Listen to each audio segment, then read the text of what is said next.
جزء من فيلم السرعة والغضب. ده منظم سباقات واسمه حرشة، بيقول لهم على قواعد السباقات بتاعته، والجيلاتاية دي بتقول لهم هتخسروا، خليها السباق بيننا يا روبي. وإبراهيم شد عشري وقال له يلا بينا، بس خد بالك عربياتهم أشد مننا، لازم نفكر في خطة نديهم بيها على ودانهم، لأن الواضح كده إن الموتور بتاعهم أضعف بتاعنا. وخلي عينك عليا واسمع مني يا عشري، لازم نركز في السباق ده ونفوز بالعربيتين. ورد عشري عليه، سيبها لله يا هيما، سلموا على بعض. وكل واحد مشي وعشري اللي هيبدأ السباق. وعشري ركب عربيته وقال له يلا يا فابيو. كل واحد اتقدم لخط البداية، وهنا جه حرشة منظم السباق، وممكن يلا يبدأ إبراهيم يرجع ويرجع الأول، صاحبه هيطلع بعربيته عشان ده سباق مزدوج من دورين، وخلي بالكم اللي هيخسر هيدي التاني مفتاح عربيته. فاهمين يا بني آدمين؟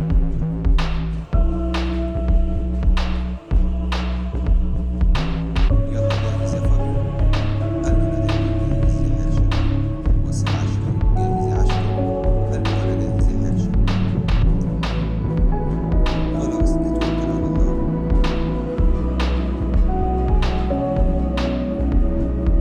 ومجرد نزل كل واحدة بتشغل الموتور بتاعها، عشري بص لفابيو وقال له ما تقلقش أنا اللي هكسب، معروفة يعني.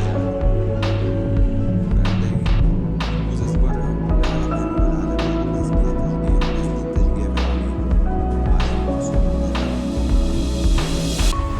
فابيو يا دوب ادى زمن ورجع وكسب الستارت. بس عشري لما غلط شكله هيخسر المرة دي. هيما جاي يطمنه وفابيو قال له ايه، عنده عضلات قوي وأقل من العادي.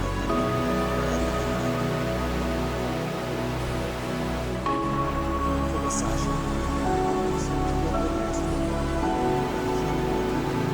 وشال الموتور وسخن العربية وما قدرش ينزل السباق الأول يعني، ولكن إبراهيم واثق بالجدعنة بتاعته ولبس عليه وقرر يكسب المرة دي.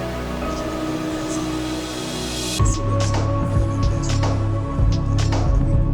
وفابيو مصدق داس البنزين على العربية تاني، وعشري مش عاجبه الكلام وقال له يعني سيبني سيبني انت ايه يا عربي. فابيو بيبص وراه ويشوف عشري وصل لفين وداس بنزين. ولما عشري اتأخر أوي عنه فبيضحك وفرحان. فعشري مش عاجبه الكلام ولا عاجبه الوضع خالص، وبيشجع نفسه، لا أنا لازم أكسب، أنا عشري عشورة وبضرب بالماسورة. وراح داس بنزين أكتر وزود سرعته، لكن فابيو برضه فارق عنه. وهل معقول الأمريكان بولي تيجي زي الكلب البلدي؟ ده اسمه كلام. ونرجع تاني لفابيو. وصل للبرميل قبل عشري وخد لفته، وأنا كمان يا فابيو اهوت وراك. وداس بنزين عشان يجيب فابيو، وبيقول له مفكر نفسك هتجيبني يا عشري؟ انسى. فقام عشري بالضغط على زر السرعة القصوى وطارت العربية عشان يلحق فابيو، بس فابيو صايع، خبط يافطة في الطريق كده عشان يعطل بيها عشري.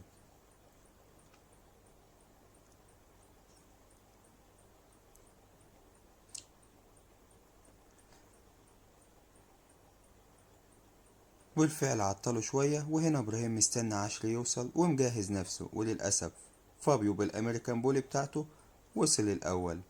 فطلع زميل فابيو بعربيته، وإبراهيم قاعد يتفرج. الله يخرب بيتك يا عشري، هتخسرنا السباق. وزميل فابيو بيقول له معلش يا هيما، خيرها بغيرها، وبيضحك قوي. وهنا حرشة بيبص للجيلاتاي ويقول لها هيخسروا ولا ايه. وفجأة عشري وصل بس متأخر، وإبراهيم طار بعربيته لكنه متأخر شوية. وطبعا هيما طالع ومتأخر ومش عاجبه الحال وشد على قد ما يقدر. وهنا زميل فابيو كان وصل للبراميل وخد لفته وراجع، وإبراهيم زعلان عشان متأخر وخلاص بيقرب على البراميل. كان خلاص زميل فابيو لف وراجع ولسه مقابله هيما. وهيما فكر في حيلة انه يعطله شوية، فدخل عليه وش الوش. وزميل فابيو مش مصدق اللي بيحصل، ولا بتعمل ايه. وبالفعل حود بعربيته وخاف. وهنا هيما نجح انه يعطله.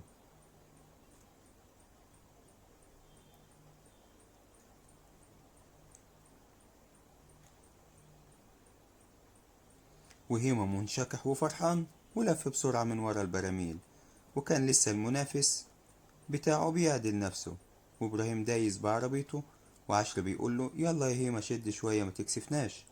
وراح هيما سخنان وداس على زر السرعة القصوى وطار بالعربية وبيحاول يلحق حماسة زميل فابيو اللي هو المنافس بتاعه.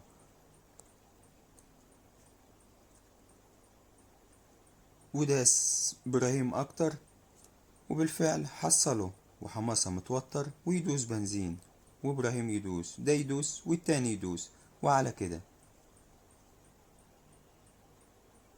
وكل واحد بيحاول يسبق التاني، والاتنين جنب بعض، وخلاص ما عادش الا حاجات بسيطة على خط النهاية.